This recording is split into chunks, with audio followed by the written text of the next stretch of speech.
Você sabe quem você é de verdade? Não tô falando de seu trabalho, do seu estudo ou do que os outros acham de você. Eu tô falando de você na sua própria essência. Porque você tá se destruindo por ser forte o tempo todo. Talvez você nem tenha percebido isso. E hoje, aqui no Como Pode, vamos estar destrinchando esse assunto. Sejam bem-vindos a mais um episódio. Me chamo Gabriel, sou o criador desse podcast. Fiquem confortáveis, procure um lugarzinho, um cantinho silencioso para você poder refletir junto comigo nos assuntos que vamos abordar aqui hoje. Espero que estejam bem. E hoje vamos estar destrinchando alguns assuntos aqui, eu acho que é muito importante para nossa sociedade atualmente. Bom, hoje falaremos um pouco da nossa criança interior, sobre algumas dores que nos cansam, sobre a banalização das nossas dores também. Estamos mais conectados ultimamente, então o mundo tem ficado cada vez mais solitário e hoje vamos estar destrinchando um pouco desse assunto. Então, espero que sejam bem, se confortem aí e vamos trocar esse papo. Bom, muito tempo eu andei pensando sobre as reflexões da minha vida, dizendo: será que a minha criança que eu era teria orgulho de quem eu me tornei hoje? Quem o Gabriel é hoje? Eu acho que esse é um fardo muito complicado da gente parar pra pensar, porque eu acho que é meio. É uma dor que a gente não deveria ter que passar a todo momento. Porque necessariamente quando nós somos crianças, normalmente nós temos algum sonho. Ah, eu vou ser policial, eu vou ser médico, eu vou trabalhar como veterinário, eu vou trabalhar como dentista. Normalmente é sempre sonhando muito alto nas profissões até você crescer e realmente ver que o mundo não é aquele mar de rosas que você sempre imaginou. Normalmente, porque tem pessoas que imaginam que o mundo é um mar de rosas até uma certa idade porque o dinheiro abre muitas portas, né? Então depende muito do dinheiro de cada um. Mas bom, eu acho que, mas junto com esse crescimento da criança, nós carregamos muito as dores dos outros. E nós carregamos essa dor, não só dos outros, mas sim também a dor que nós criamos quando pequeno. Porque muitos traumas que hoje temos quando grandes, nós puxamos de quando éramos crianças por algum gatilho emocional que ele tem. Eu já tive conversa com psicólogos que me falaram que muitas vezes alguns traumas que temos hoje são refletidos de memórias de infância e nós devemos pensar da seguinte forma: eu hoje sou aquela criança ou eu hoje sou uma pessoa que cresceu e amadureceu? Eu acho muito importante a gente pensar nessa parte, porque, querendo ou não, a gente precisa ter essa troca de mentalidade, porque isso pode destruir uma responsabilidade, porque a criança ela não tem um trabalho, a criança não tem necessidade de estudo, de fazer um Enem, de fazer uma prova, de não sei o quê. Não, a criança tem a necessidade de viver como uma criança e esses traumas que te refletem a infância muitas vezes são problemas que te causam muitas vezes mais. Então, a gente vai estar vendo um pouco esses erros quando a gente começa a conectar o nosso presente com o nosso passado. Não relembrando de forma dolorosa, mas sim relembrando por conta de algum problema que pode ter acontecido ou por conta de algo que pode ter te afetado. E essas dores, elas são invisíveis porque elas se tornam inconscientes, porque elas já estão ali há muito tempo. Então são dores invisíveis que, tipo, a gente normaliza elas.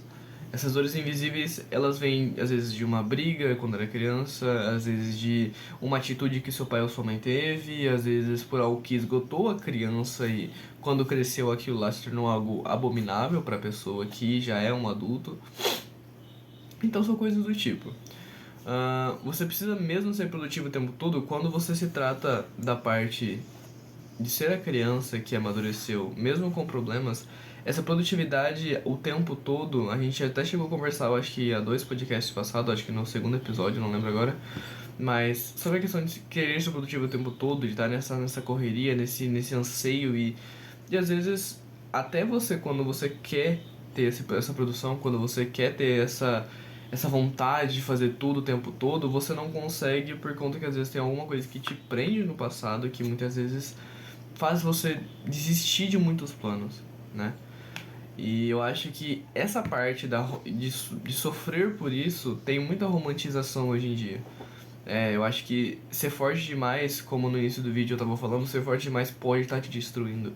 Porque a romantização do sofrimento ele tem acabado com muitas pessoas, porque a romantização disso tudo, na verdade, ela vai trabalhar a parte de que você tem que fingir que você não sente nada, porque você é programado, é isso. Você é criado, ó, não chora, não mostra que você fica mal, não mostra sua fraqueza, não mostra isso, não mostra aquilo.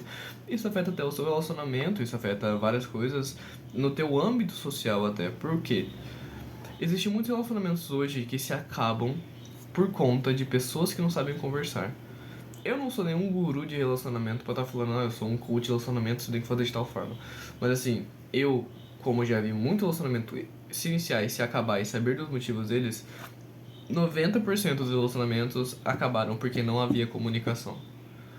Não tinha comunicação, porque antes tinha algum problema que a pessoa, tipo, quando era pequena, por exemplo, eu conheço pessoas que namoravam, que são próximas a mim, que terminaram e falou, pô, mas eu não conseguia fazer isso, eu não conseguia falar com ele, e aí meio que ele ficou bravo e a gente brigou e terminou.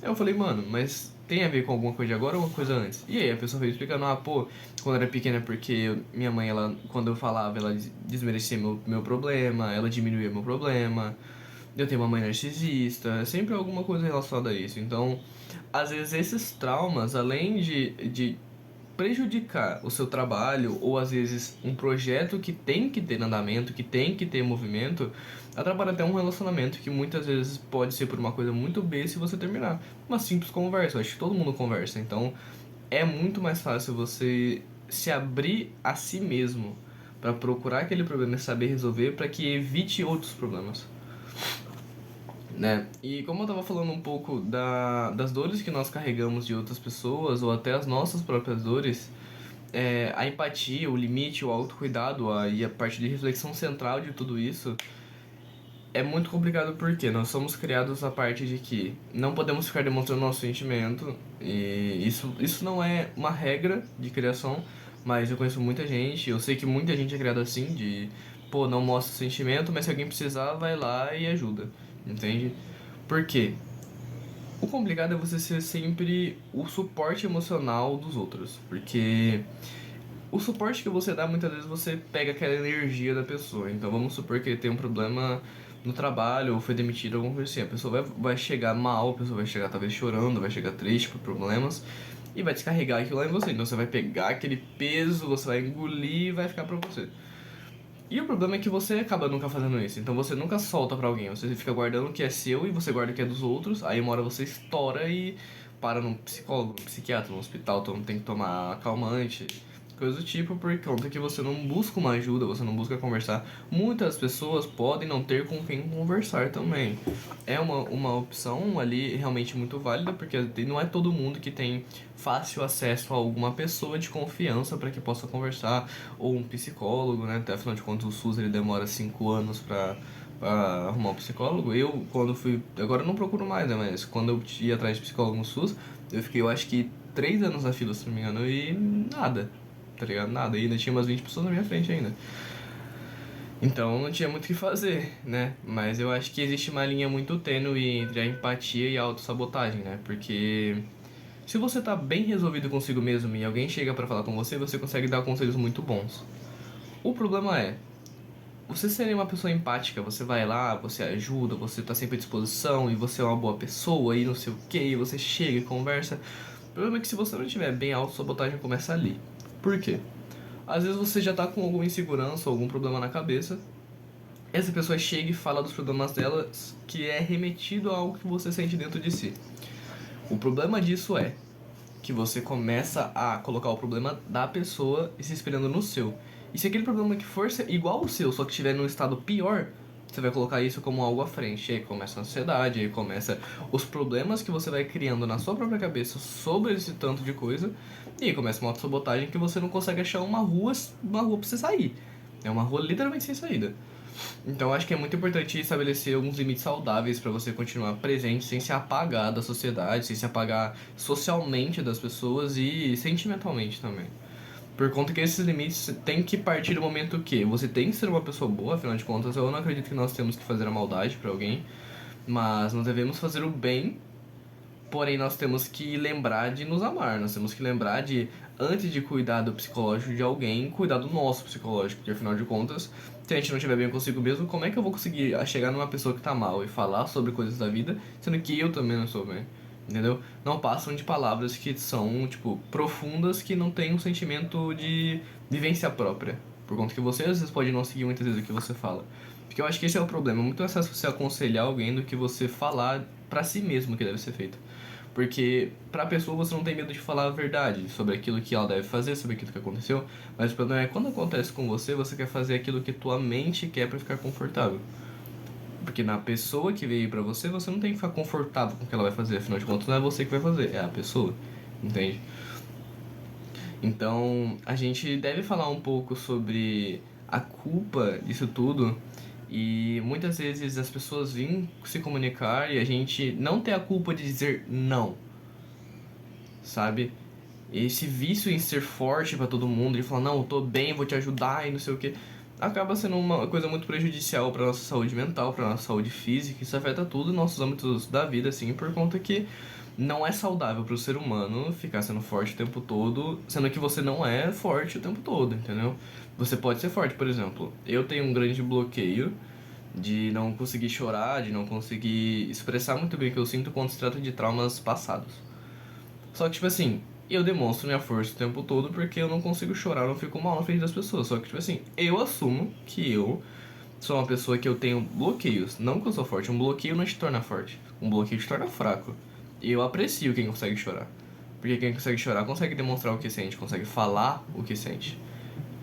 Então, assim, eu acho que essa culpa de dizer não sobre as pessoas tem que ser meio que desconstruída, porque em algum momento você vai precisar falar não pra alguém. Em algum momento alguém vai chegar e você vai estar mal e você não vai ficar meia hora ali falando, não, tem que ser assim, vamos fazer assim, porque você vai estar cansado dos seus próprios problemas e você vai ter que resolver mais de alguém, entende? Pegar esse peso que não é seu pra você, eu acho que é um peso pego de uma forma desnecessária.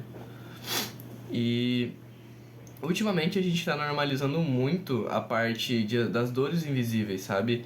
Como se fosse algo muito normal. E eu acho que a gente deve trabalhar isso de uma forma mais viva. Porque, de fato, hoje em dia tem muitas pessoas que têm essa ignorância dos problemas, que não conseguem ver, de fato, aonde tá tudo, aonde tá a raiz do problema. Porque não adianta você ficar podando a árvore que ela vai continuar crescendo, você tem que cortar a sua raiz. Então, enquanto você não corta a raiz desse problema, não acha a solução da raiz do problema, você não vai conseguir, porque o problema de você cavucar, cavucar, cavucar e achar o problema quando você era criança é como é que uma criança resolveria esse problema e como é que eu sou adulto agora eu vou resolver esse problema. Por quê? Vamos supor aqui que você tem 30 anos de idade, você tem um problema emocional de quando você tinha 8. São 22 anos de convivência com um problema interno que está inconsciente no nosso sistema. Como ele tá inconsciente, pra você achar ele já vai levar um tempo. Achando ele, você vai ter que ver como acontecia, por que acontecia, quem fazia acontecer, quais são os gatilhos emocionais que te faz levar aquilo. Quando você acha tudo isso, você tem que pensar, como que eu vou resolver isso? Sendo que esse problema foi criado há 22 anos atrás, e eu hoje com 30 não consigo resolver esse problema porque eu não sei a forma de resolver ele. É você resolver isso como uma criança resolveria, e resolver isso como um adulto resolveria. Assim os dois lados se unem, porque você resolveu o seu lado criança como uma criança e seu lado criança como um adulto que tem te afetado na vida atual. Você junta essa parte, esse problema ele some. Ele se torna algo normal, algo banal novamente. Então, falando um pouco do gancho do banal, falaremos um pouco da banalização dessas dores emocionais, como a ansiedade, a tristeza e o burnout que tá hoje em dia, porque muita gente hoje em dia tá tendo esses problemas de burnout e a rotina tem matado muita gente, realmente feito muito mal. Vou fazer uma pausinha pra água, porque a boca tá seca hoje, tô gripado. Sinceramente, Santa Catarina tá destruindo minha garganta. Não estou aguentando mais de gripe. Mas continuando, essa banalização de dores como a ansiedade, a tristeza constante, o burnout, ele traz muitos âmbitos. Vamos tratar primeiro da ansiedade aqui. A ansiedade, como já foi dito muitas vezes, a gente vive numa sociedade onde a ansiedade é muito maior. Onde esses problemas têm se tornado muito mais frequentes que doenças reais, não, doenças normais físicas. As doenças psicológicas vão se tornando algo muito mais frequente, muito mais vistas, porque isso está se tornando um grande problema por tudo. Por conta de vida pessoal, sobre a vida pessoal dentro de casa, com namorada, com esposo, com esposa, com filho, com filha, com família, aí dentro de âmbito de trabalho, aí dentro de âmbito de estudo, por conta de estar sempre vivendo no o que eu vou fazer amanhã, o que vai ser semana que vem, o que vai ser ano que vem, mês que vem eu vou fazer isso. Aí mês que vem eu tenho uma prova, aí tem o Enem esse ano, aí eu tenho uma faculdade para entrar, qual que eu vou entrar, o que é melhor pro meu futuro, o que eu vou fazer? E começa nesse loop, nesse loop, nesse loop, nesse loop, e a ansiedade faz a gente começar a pirar. E aí a gente fica nessa parte do ter uma tristeza, porque às vezes por conta da gente estar numa cidade tão grande, a gente começa com uma procrastinação maior ainda, e dessa procrastinação nasce a tristeza por a gente estar fazendo algo que não era o que a gente deveria estar fazendo. A ansiedade ela vai trazer essa parte de procrastinação muitas vezes, porque você está pensando em fazer tanta coisa que acaba que você não consegue agir em nada. E aí você fica nessa tristeza de você não ter conseguido fazer alguma coisa. E aí você entra na parte de forçar uma rotina que você não quer fazer. E aí você entra daí num loop de burnout. Que é quando você tá se esforçando a fazer parte de trabalho, parte de estudo, parte de treinar, parte de correr, parte de fazer isso, parte de fazer aquilo. E aí quando tudo isso vai se misturando, você vai entrando numa rotina que só o seu cérebro chega uma hora que ele corrompe, ele colapsa.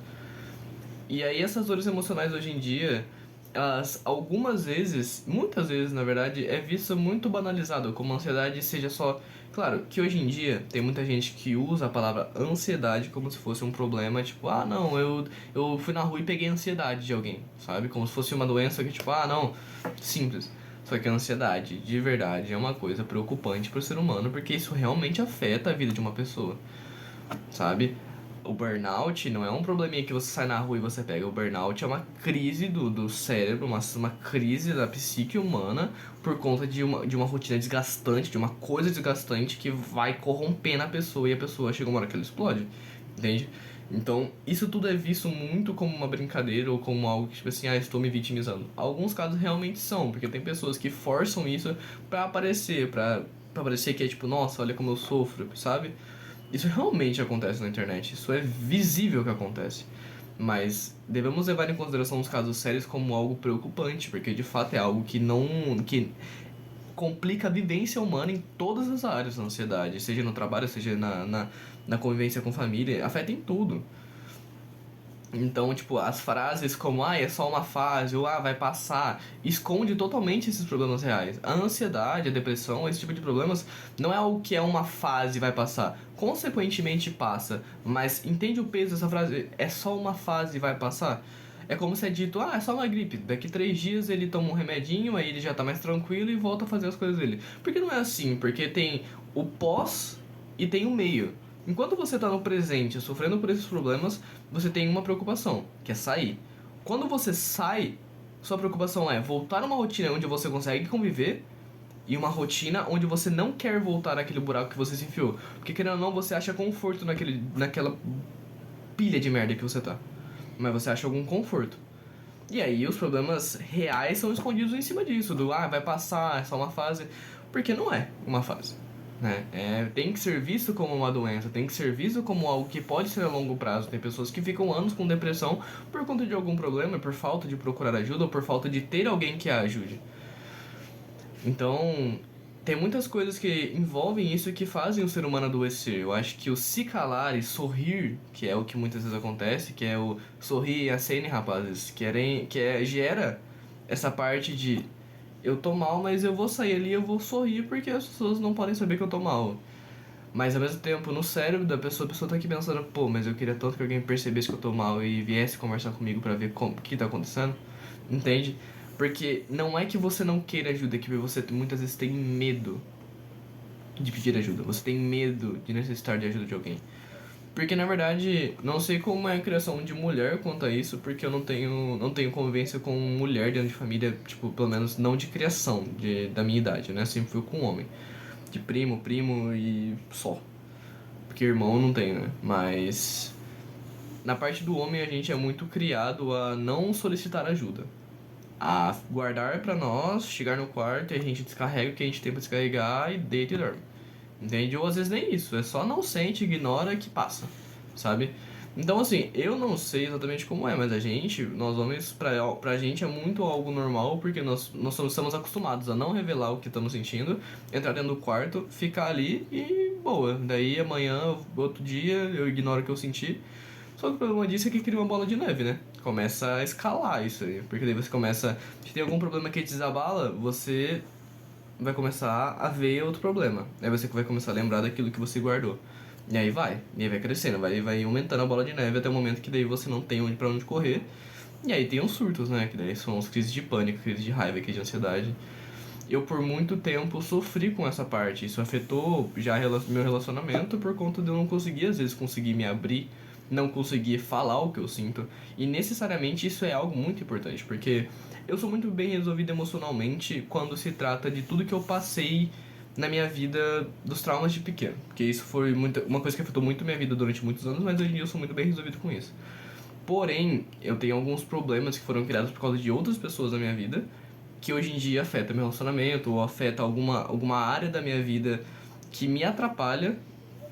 E aí quando eu tento me abrir, aí realmente eu desabo, porque eu não consigo abrir isso diretamente, eu não consigo abrir isso como uma frequência normal.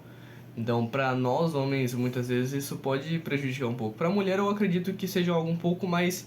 Não que seja mais fácil, mas eu consigo ver mais mulheres desabafando e falando o que sente do que homem. Então, tipo, dentro do relacionamento eu consigo ver mais mulheres que estão dispostas a falar o que sente, o que tá sentindo, mas é porque a mulher é criada como uma forma mais emotiva, uma forma que a mulher é um pouco mais frágil, não que seja menor ou maior que ninguém, mas que seja mais frágil sentimentalmente, que possa ser a mulher submissa. E digamos aqui, deixando bem claro, mulher submissa não é aquela que é pau mandado, não é aquela que obedece tudo que o marido diz. Submissa na parte de mulher é a base. Mulher é a base de uma casa, mulher é a base do relacionamento, porque o relacionamento ele tem que se constituir de duas partes, o sentimental e o racional. A base do relacionamento é o sentimento. Então, a mulher ela tem que ser a base, a submissão da mulher vem da base do relacionamento. Então, ela é quem estrutura o relacionamento, juntamente ao homem, que é a parte que é o teto racional. Então, digamos bem isso antes que acham que a parte de submissão é algo remetido a coisas baixas, mas não tem nada a ver com isso. E eu acho que a gente, junto com essa reflexão, eu vou trazer aqui um convite a todos vocês, que é... Vocês acham que vocês estão bem de verdade ou vocês estão só funcionando? A parte de funcionar, ela vai nos mostrar que a gente está convivendo numa vida onde nós fazemos o que nos conforta. O que funciona entre aspas também, porque não é porque funciona jogar 5 horas por dia de videogame que é bom. Só significa que funciona porque eu consigo fazer e eu não saio da minha zona de conforto. O estar bem de verdade, você consegue sair de casa, você consegue conviver com as outras pessoas, você consegue ir para um lugar e arrumar uma amizade nova, conversar com pessoas novas, consegue ir para um lugar e arrumar um Instagram de uma menina que você achou bonita, um homem que você achou bonito. Você consegue ir para os locais diferentes da sua convivência normal e se sentir bem neles. Você consegue sair sem um fone de ouvido para você conseguir ouvir o ambiente, ouvir os carros, ouvir a natureza, ouvir as pessoas conversando. Eu acho muito bom todo mundo ter essa parte de reflexão, sabe? Porque eu acho que cada vez mais nós estamos tentando afastar essa parte nossa de termos nós mesmos. E muitas vezes a gente não tem a nós mesmos como o centro da nossa vida. Nós deveríamos ter isso como centro da nossa vida, porque afinal de contas nós convivemos consigo mesmo desde que nós nascemos. Nós temos as pessoas à nossa volta que convivem, mas num dia você vai ficar sozinho e você vai ter que conviver só consigo mesmo. Então, essa reflexão de ver se você está sendo você mesmo, ver se você está se amando como você deveria, é muito importante para o ser humano. E hoje em dia, essa parte de estar sozinho, muitas pessoas confundem com a solidão. A solidão hoje em dia é muito estranha, por conta que é a geração mais conectada, a geração mais da era da conexão realmente, é a geração que mais está solitária. Por quê? Eu acho que cada vez que a gente está se conectando mais, a gente está tá intensificando essa parte de estar mais solitário. Por quê? Nós não conseguimos muitas vezes sair de casa para conviver com alguém, para falar com alguém, para ter um rolê com alguém, mas nós conseguimos ficar 10 horas seguidas no Discord ou no... Eu ia falar no... Esqueci o nome, Messenger, mas não tem nada a ver com Messenger, mas...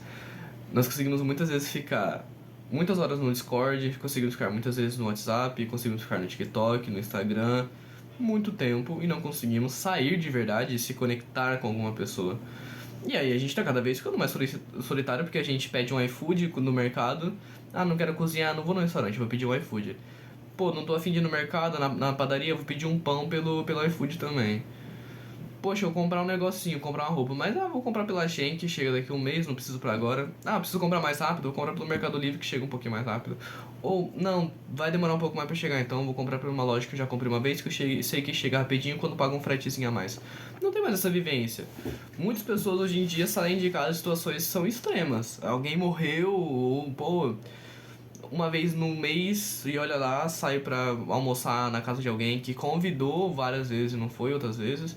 Então acho que a gente tá ficando solitário pela falta de prazer de sair. E também pela falta de iniciativa, né? Porque hoje em dia nós temos muitas coisas pra fazer, afinal de contas, depende do local que você mora também, né? Mas eu acredito que todos os lugares do mundo tenham uma coisa ou outra pra fazer.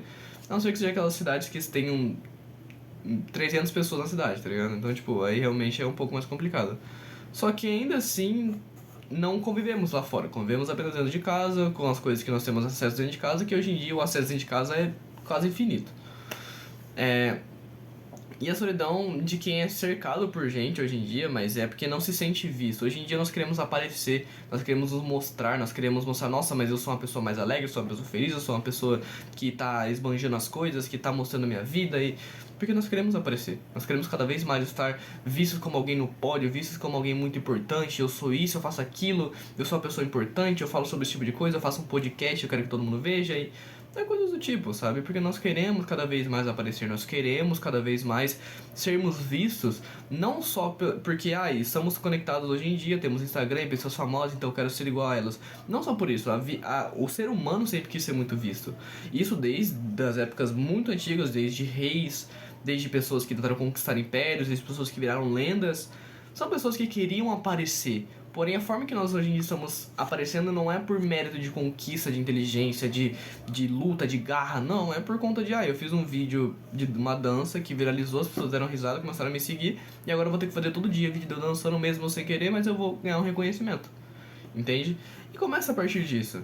Não é mais aquela parte necessariamente uma garra, não é menosprezando, até porque eu sou editor de vídeo, não só do podcast, mas sim de agência, eu tenho 3 empresas que eu trabalho, então eu sei a dificuldade que é você produzir e editar, porém, ainda assim não tem aquela garra, vamos dizer, que tinha antes de seguidores, porque a palavra seguidores vem de pessoas que te seguem, seguem o que você fala, que você influencia aquilo que você faz, o que você mostra aquilo que você faz.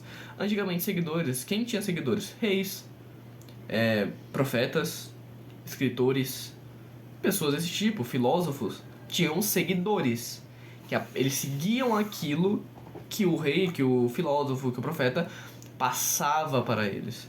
Isso, eles seguiam. Aí vem a palavra seguidor. E Jesus Cristo teve seus grandes seguidores. Teve seus apóstolos, teve as pessoas que morreram por ele, teve pessoas que seguiram ele, seguiram o que ele implantou. E aí, hoje em dia, o mérito de seguidor basta do que um algoritmo entregue para que você se faça famoso em cima daquilo que você não necessariamente goste muito de fazer, mas que é algo que alguém vai ver e vai achar legal, e aí vai começar a compartilhar, e vai dar 1 bilhão de views, e você vai ficar famoso do nada por um mérito de uma dança ou algo do tipo. E a diferença entre estar só e existir sozinho, nós falamos já um pouco, mas eu vou retratar aqui novamente. Falando um pouco mais desse tópico nós estamos necessitados muitas vezes de estímulos. E isso é algo que hoje em dia já é muito comum. Todo mundo precisa muito de estímulo para fazer alguma coisa, para viver aquilo, para fazer aquilo, porque não se sente visto, porque não se sente lembrado, porque não vê ninguém tá vendo o seu esforço, ninguém tá vendo o quanto você faz, o quanto você tenta. E na real, isso não é necessariamente uma solidão. Isso é só você tentando lidar consigo mesmo de uma maneira que é um pouco mais dolorosa, porque enfrentar o si mesmo dói realmente de uma forma que não é nem um pouco agradável. E se sentir sozinho é basicamente isso. Estar só é você não ter com quem contar, é não ter alguém pra conversar, não ter alguém pra mandar uma mensagem. Se você for morrer aqui agora, daqui 10 minutos, e você mandar uma mensagem pra alguém vir te salvar, não tem essa pessoa, isso é você estar só. Muitas pessoas confundem hoje em dia com eu sou sozinho ou estou sozinho. Tem uma grande diferença. A palavra tem um peso diferente quando se trata disso. E partindo um pouco pro próximo tema, a gente vai estar falando da parte de... Se nós precisamos realmente estar sendo produtivo o tempo todo. Você precisa mesmo estar sendo produtivo o tempo todo? Eu acho que a crítica à cultura da produtividade tóxica, ela vai nos mostrar que mesmo indústrias e lojas e empregadores e mercados, principalmente mercados, mostram essa parte de produtividade o tempo todo, mas fora disso, vamos colocar num âmbito de vida onde não temos um trabalho CLT, por exemplo, seja um trabalho de PJ mesmo. você vai mostrar que essa produtividade tóxica tem sido tão impregnada por conta que eu vejo hoje em dia que pessoas se abstêm de um tempo que elas podiam ter, porque elas, não, eu vou produzir, eu vou fazer, eu quero fazer porque amanhã eu tenho que fazer isso, eu vou adiantar o de mês que vem agora, porque daí eu não consigo fazer amanhã, mas na verdade amanhã sim, amanhã se você se acalmar, respirar, fazer de boinha, você consegue fazer. Por conta que tem muitas pessoas hoje que pegam, por exemplo, depende do seu trabalho, mas que pegam uma demanda para mês que vem, que quer fazer agora, mas agora tem que fazer outras coisas, e aí o de amanhã já quer fazer hoje, porque daí amanhã eu já faço o de mês que vem, e que daí faz isso, aí chega uma outra demanda, não, eu tenho que fazer semana que vem isso. Relaxa, calma, respira. Não é assim que deve funcionar tudo. Você deve ter um tempo para sua mente respirar, para sua mente se acalmar.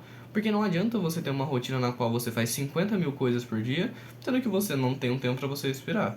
Você não tira um tempo para você se tranquilizar, para você se aquietar. Isso não existe, não existe uma vida assim.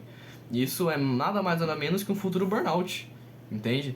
É saber distinguir as coisas, saber colocar tudo no seu tempo certo, porque nada deve ser feito de uma vez, a não ser que seja tipo assim, putz, mandou uma coisa hoje que eu preciso fazer hoje porque meu chefe pediu pra fazer hoje, ou nossa, mandaram uma demanda de não sei o que e eu tenho que fazer hoje porque se não fazer hoje eu vou perder esse contrato, eu vou perder esse trabalho, eu vou perder esse emprego, eu vou perder esse bico, entendeu? É uma coisa que é urgente, para e pensa. É o que você, se você não fazer hoje, você vai perder? Entende?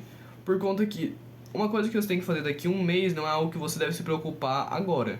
Você pode estudar possibilidades, estudar formas de fazer, se você não for algo do seu conhecimento, ou já se preparar uma coisinha ou outra, mas você não deve ficar fazendo já e se atropelando, porque você tem que fazer coisa agora, tem que fazer coisa depois. Porque se você tiver só um trabalho para mês que vem, aí tudo bem. Aí você vai fazendo e vai adiantando porque não dá nada. Mas se você tem uma coisa pra mês que vem, uma coisa pra semana que vem, uma coisa pra amanhã e uma coisa pra hoje, o que você vai fazer? Você vai fazer a coisa de hoje, adiantar um pouquinho de manhã, e amanhã você faz o da semana que vem. E o da semana que vem você faz o do mês que vem. E assim você pode adiantar, sem entrar numa crise de burnout, sem estar nesse estresse diário, porque ou não, isso vincula muito estresse, muita ansiedade, e você começa a ficar de saco cheio da sua própria rotina e de tudo. Então isso é algo que você deve sim ser colocado como uma prioridade. Você deve se colocar como uma prioridade em cima disso tudo. Porque eu acho que descansar hoje em dia virou símbolo de fracasso. Porque as pessoas não conseguem parar porque acham que estão perdendo tempo, não conseguem parar porque acham que estão fracassando na rotina, não conseguem dar um tempinho de parar e se divertir, ou dar uma risada, assistir um vídeo, fazer alguma coisa, sem que ache, pô, eu tô fracassando, pô, não tô trabalhando, não tô produzindo. Mas, cara, tu ainda é um ser humano, tu ainda não virou um robô. Eu espero que nós possamos viver muito mais tempo aí sem ter implantando chip aí nos outros.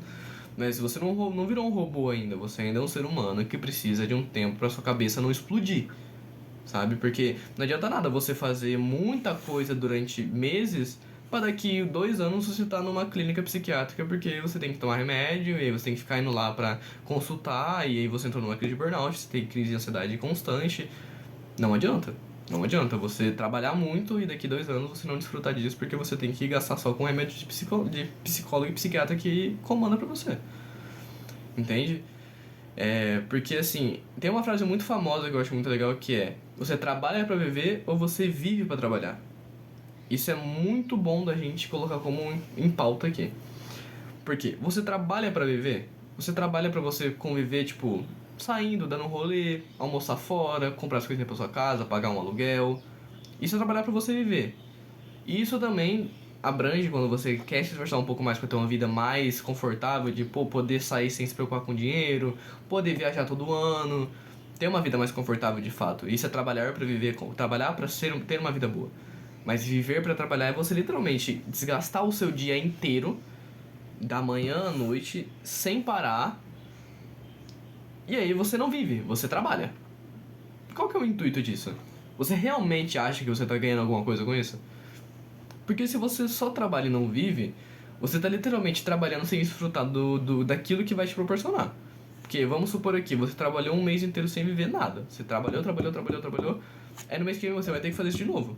Porque você já tá numa rotina aqui, ó, mental horrível. Aí você ganha. Vamos supor aqui que você trabalhou muito, se esforçou, você ganhou 5 mil, tá?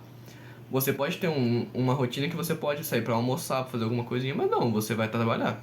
E você vai fazer o básico, você vai pedir uma marmitinha ali, vai continuar trabalhando, e trabalhando, e trabalhando, e trabalhando, e não vai sair, e vai continuar trabalhando.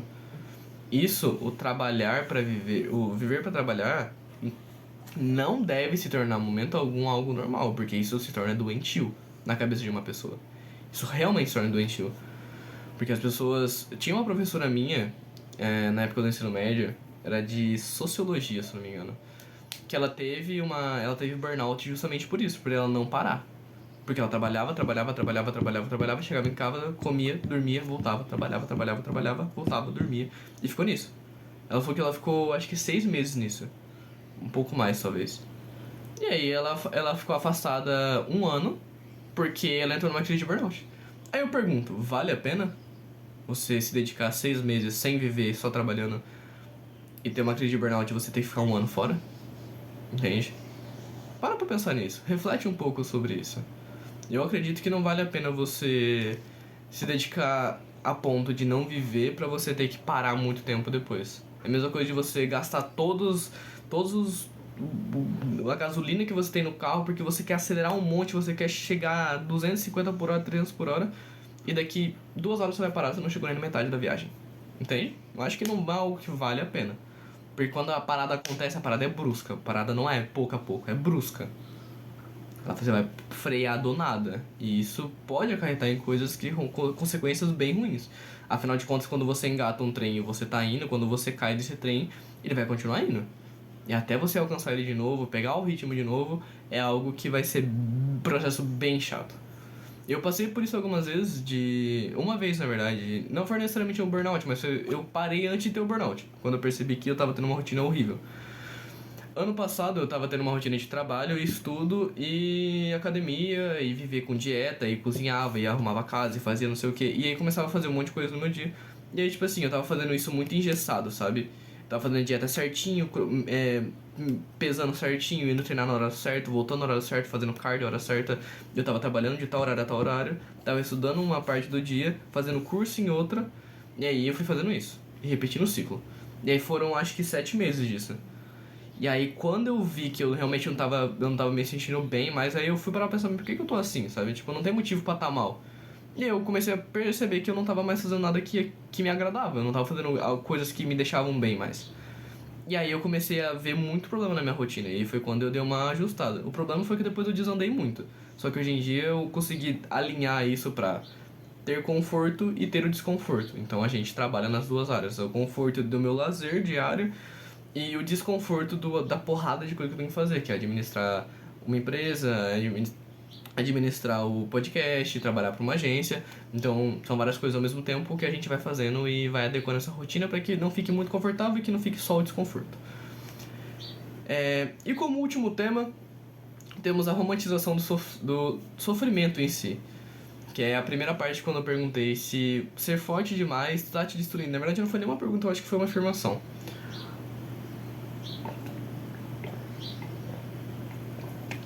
Temos um grande problema hoje em dia na sociedade, que é uma cultura do aguenta firme, vai ficar tudo certo, ou engole o choro, ou você dá conta de tudo, relaxa.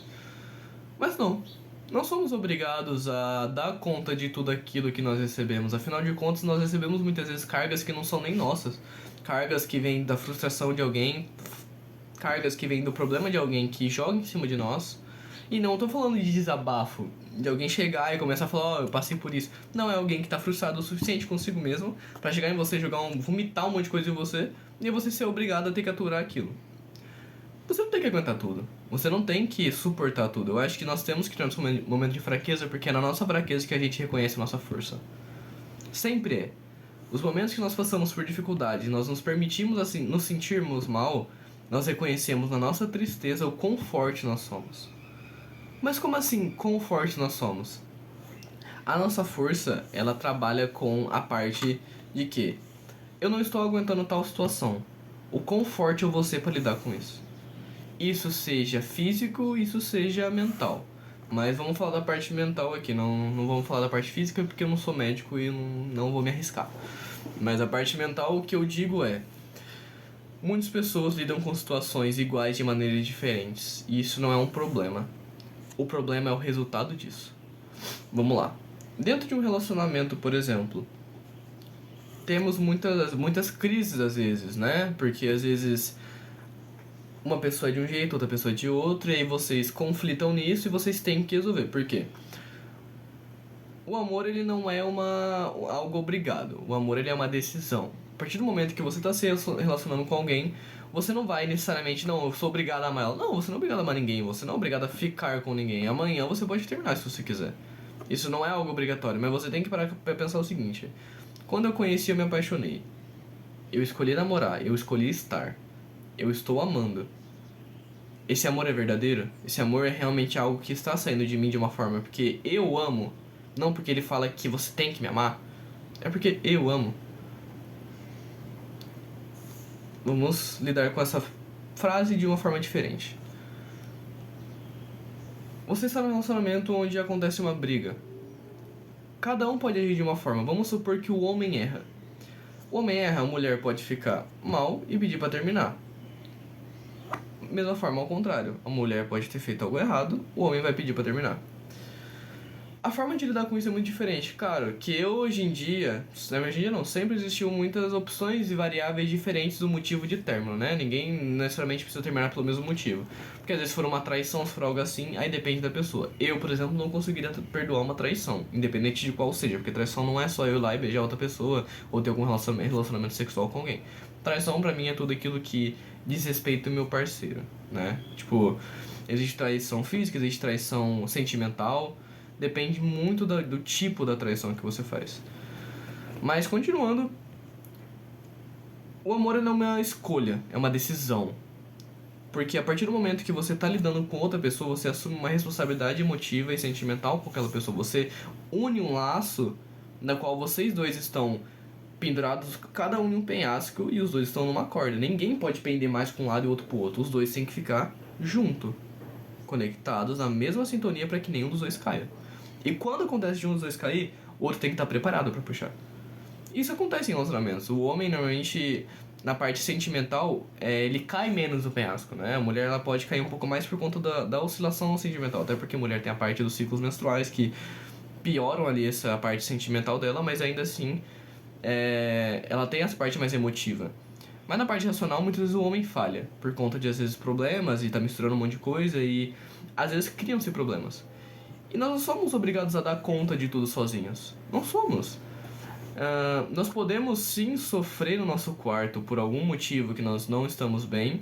Ou também nós temos alguém para contar com isso. E nós podemos muito bem chegar e conversar com essa pessoa e lidar com isso de uma forma diferente. Afinal de contas, se você namora, se você é casado, ou se você tem um melhor amigo, uma melhor amiga, tem uma mãe, um pai, uma avó, um vô, você pode chegar e falar: pô, tô passando por isso, você pode me ouvir? Você não precisa de um conselho necessariamente, você só precisa falar aquilo que você sente. Porque muitas vezes, se você verbaliza o que você tá sentindo, você acha a solução na sua própria verbalização. Entende? Ou às vezes um abraço, às vezes um tempo só em silêncio, mas conectado a alguma pessoa. Isso tudo faz com que você possa muitas vezes resolver um problema que você acha que é impossível resolver, mas você consegue resolver em 1 hora, 2, sabe? Um problema que você vai lidar por muitos dias. Se você pode ir atrás de uma ajuda, você lida em menos tempo que um dia, muitas vezes. Então, eu acho que é muito perigoso, sabe? Porque muitas pessoas que passam a gente pela essa fase de sofrimento ou por essa fase de problemas é transformar o sofrimento dela em uma medalha. Tipo, olha, eu passei por isso, eu sou muito foda. Você passou por isso, parabéns, você passou por uma depressão e sobreviveu, ótimo. Mas não transforme isso numa medalha, porque isso ajuda hoje em dia a transformar esses problemas numa forma de aparição. Porque uma medalha nada mais nada menos que eu vou pegar uma medalha aqui, eu vou mostrar pra vocês e eu vou falar: eu sou foda porque eu tenho essa medalha aqui. Entende?